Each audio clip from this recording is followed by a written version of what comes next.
Hello guys, स्वागत है आपका लिटरी माइंड के इस यूट्यूब चैनल पे। दोस्तों, कई बार आप लोगों का जो है मैंने एक कमेंट देखा है जो रिपीट कर रहा है कि क्या सिग्निफिकेंस है लाइफ का, राइनोसोरस का, इस प्ले राइनोसोरस में। लोग क्यों गैंडों में जो है बदलते जा रहे हैं, और क्या मॉडर्न एज में जैसे ये लिखा गया था यूरोप में, ठीक है, तो मॉडर्न एज में इस टाइप की प्ले लिखने के बाद भी क्या कोई पसंद करेगा इस टाइप की प्ले को पढ़ना? क्यों इसको एब्सर्ड की कैटेगरी में हमने डाल दिया? क्या है मीनिंग लाइफ का? What's the meaning of life in Ionesco's rhinoceros? So definitely we will be trying to answer all this questions in this video, तो बने रहिए हमारे साथ। बट बिफोर दैट हम थैंक्स करना चाहेंगे। We will be thanking David Denson for this beautiful article that I will be using here, right? So what's there in the article? देखिए, I will not be discussing the whole article. Main points जो मैंने पढ़ के समझा है वो आप लोगों के बीच में यहाँ पे डिस्कस करूँगा। कोई फ़ायदा नहीं है वीडियो लंबी करने का। जो मेन मुद्दा है वो आपको पता होना चाहिए ताकि आप अच्छे से लिख पाओ एग्जाम में, ठीक। First thing that comes to our mind while reading this play, you can say drama, कि यूजिन आयनेस को जो भी है, आप जो भी बोलते इसे, so definitely he is known as an absurdist play right. और ये जो प्ले है राइनोसोरस आपका एक एब्सर्ड प्ले है। अब इसका रीज़न क्या है? तो रीज़न, एब्सर्ड का मतलब क्या होता है पहले तो ये बताइए। देखिए, एब्सर्ड का मतलब होता है बेतुका, मतलब मैं बात कुछ रेलेवेंट कर रहा हूँ, ठीक है, और आप मतलब कहीं और की बात उठा लाएं, ठीक है, कोई पॉइंट नहीं है जिस बात को लेके मैं बैठा हूँ उससे कोई इसका लेना देना नहीं है, तो definitely I will be saying कि अपनी बेतुकी बातों को बंद करूँ, ठीक है।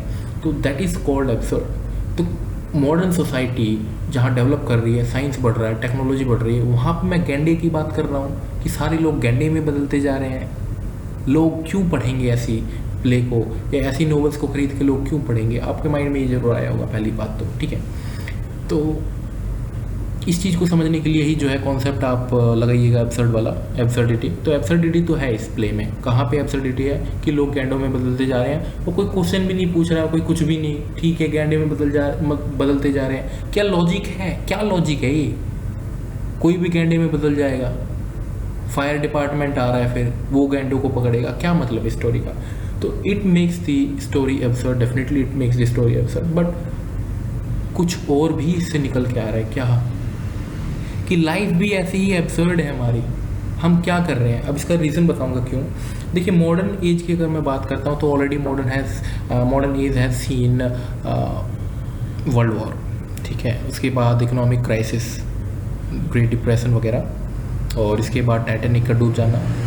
तो ये जो सीरीज ऑफ इवेंट्स है, इन्होंने ये शो किया सोसाइटी को कि life is as absurd as this play. या फिर जो आप गैंडों में बदलते जा रहे हैं लोग, आप जैसे ही कहोगे ना कि ये चीज़ तो एब्सर्ड है, तो लाइफ भी तो ऐसी एब्सर्ड है।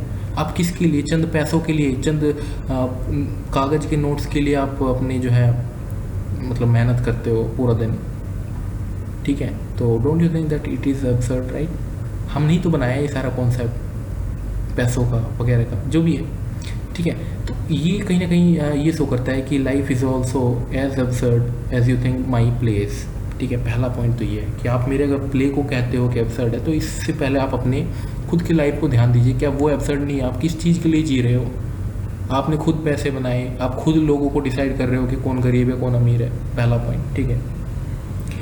दूसरा पॉइंट ये मेरा कहने का यहाँ पे, दूसरा जो ये निकल के आएगा यहाँ पे, राइनोसोरस प्ले की अगर मैं बात करता हूँ तो एक स्पेशल टेक्निक का यूज़ किया है। इवन दो इन्होंने ये कहा है, आप कहोगे कि स्टोरी जो है बहुत ही एब्सर्ड है, क्या लोग गैंडों में बदलते जा रहे हैं, कौन बिलीव करेगा मॉडर्न एज में? खासकर आज का बच्चा तो बिल्कुल नहीं बिलीव करेगा। तो मैं बता दूं आप लोगों को कि आप लोग ही बिलीव करते हो, ठीक है। फॉर एग्ज़ाम्पल, कोई मॉन्स्टर की मूवी अगर बनाई जाती है तो क्या आपसे ये एक्सपेक्ट किया जाता है कि आप थिएटर के अंदर अगर घुसोगे तो आप ये बोलोगे कि क्या बेहुदा फिल्म बना रखी है, मॉन्स्टर तो होते ही नहीं है? कभी आपने ये बोला है? कभी आपने ये बोला है कि क्या डायनासोर आपने दिखाए हैं? कभी आपने देखे थे? तो ये क्या नॉनसेंस है? मतलब कभी आपने कहा ऐसा? नहीं। You just enter in the theatre just for your entertainment purpose and while entering you just keep your mind outside the theater, cause you know that you cannot use your mind there. If you will be using your mind, your reasoning power, your logical power there, so definitely you won't be able to enjoy the movie. ठीक है, आप अगर अपने दिमाग को बाहर नहीं छोड़ के आओगे थिएटर के बाहर, तो आप मूवी को कैसे एंजॉय करोगे? फिर तो कमियां ही निकालते रह जाओगे कि बेतुकी सी मूवी है, कहाँ से आ गए मॉन्स्टर। समझ रहे हो मेरी बात? तो ये स्पेशल टेक्निक जो है यूज़ किया गया है, और फोर्थ वॉल बोला जाता है आपके ऑडियंस को, आपको पता होगा आई थिंक। तो एक्सपेक्ट यही किया जाता है कि आप अगर बैठे हो, देखिए,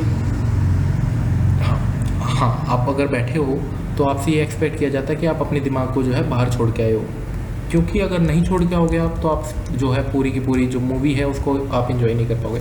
तो ये एक स्पेशल टाइप का जो है यहाँ पे जो है यूनेस्को के द्वारा जो है एक बात कही भी जाती है बंदो, ठीक है, आपको प्ले में नहीं मिलेगा, ठीक है। ये टेक्निक इन्होंने यूज़ की है, कहने का मतलब ये है। तो और भी थीम्स इसमें निकल के आता है। पहला एक थीम तो आप ये भी लिख सकते हो कि मॉब मेंटेलिटी। मॉब मेंटेलिटी आप समझ रहे हो क्या है?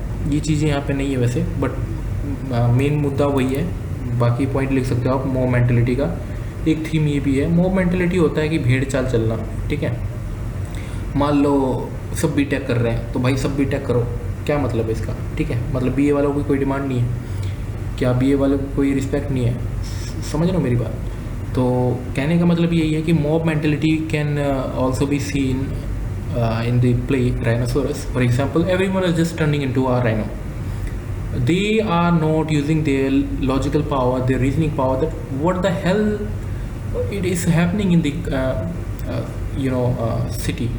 Why everyone is just turning into a rhino? Berenger छोड़ के सब चेंज होने लगते हैं। तो what this signifies, what this shows that yes, we believe in mob mentality. आप पढ़े लिखे लोगों को देख सकते हो कि फेक न्यूज़ में बहुत जल्दी बिलीव कर लेते हैं। तो यही रीज़न है, ठीक है। Life is as absurd what we think, ठीक है। जो हम कभी सोचते भी नहीं है वो चीज़ भी लाइफ में होती है। तो लाइफ इज़ एब्सर्ड, ठीक है। पढ़ लिख के भी बहुत लोग कुछ नहीं कर पाते, और बिना पढ़े लोग भी बहुत कुछ कर जाते हैं लाइफ में। तो ये एब्सर्डिटी का शो करने का तो एक सबसे बड़ा पॉइंट है, ठीक है। अंगूठा छाप पहुँच जाता है हमारे देश में पार्लियामेंट तक, ठीक है। क्राइम करके पहुंच जाते हैं पार्लियामेंट तक, but still some of the very talented person still struggle for reaching to the parliament, ठीक है। पहला चीज़ ये सारी चीज़ें बताई मैंने आप लोगों को। ये चीज़ आप लिख के आना, मॉब मेंटेलिटी वाली थीमेटिक चीज़ जो है मॉब मेंटेलिटी, ठीक है। दूसरी चीज़ ये कि कैसे जो है हम सिर्फ अपने तक सीमित हैं। अगर मैं मॉडर्न एज की बात करूँ तो जैसे मैंने अभी बताया था कि फाइनेंशियल जो है क्राइसिस आ गया था। कहाँ पे आ गया था? आपके यूरोप में, जैसे फॉर एग्जांपल बताया था मैंने आपको। उसके बाद टाइटैनिक का डूब जाना, वर्ल्ड वॉर का आना, तो ये सारी चीज़ें जो हैं विश्वास सा उठा देती है भगवान से कि there is no God. If there would have been any God, so definitely they could have stopped this war and they could have saved us, right. तो पहली बार ऐसा होता है कि इंसान का इंसान पे से विश्वास उठ जाता है, क्योंकि लोगों का तो ये होता है कि यार मेरे पास खाना रहेगा तो मैं बचूंगा, मेरे पास नहीं होगा तो तू देगा मेरे को। So definitely this kind of mentality was first, you can say that it was entering into the minds of the people. So problem यही थी कि लोग जो है आप सिंगल माइंडेड होने लगे थे, अपना सेल्फ सोचने लगे थे यहाँ पे, ठीक है। और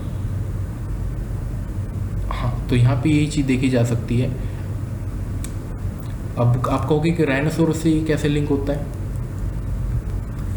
तो आपको पता ही होगा कि स्टोरी के एंड में जो कोई भी बेरेंजर की बात नहीं सुन रहा था, मान लो आप उसका जीनी जो दोस्त था उसका जीन, ठीक है, तो वो उसकी बात नहीं सुन रहा, जीन अपनी अपनी चलाई जा रहा है, अपनी अपनी चलाई जा रहा है। तो समझ रहे हो इस चीज़ को? तो ये है कहने का मतलब यहाँ पे, ठीक है। तो लोग भी ऐसे ही सिंगल माइंडेड होने लगे, अपना अपना सोच रहे हैं, बस किसी का कुछ नहीं सुनना, किसी की कोई गाइडेंस नहीं लेनी, just follow what ever I am thinking that it is good for me, ठीक है। लोग ये सोच रहे हैं, किसी की सलाह को मान भी नहीं रहे।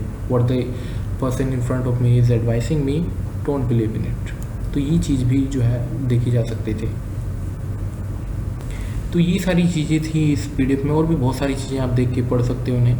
हम सपने देखते हैं और वो लाइफ कुछ और प्रपोज करके बैठा होता है ऑलरेडी। फेट और फ्री विल का कॉन्सेप्ट अगर जोड़ दोगे तो you will be finding that life is already an absurd, ठीक है। तो ये सारी चीज़ें हैं जो कि आप लिख सकते हो। तो मिलते हैं नेक्स्ट वीडियो में, अभी के लिए बस इतना ही। Thank you.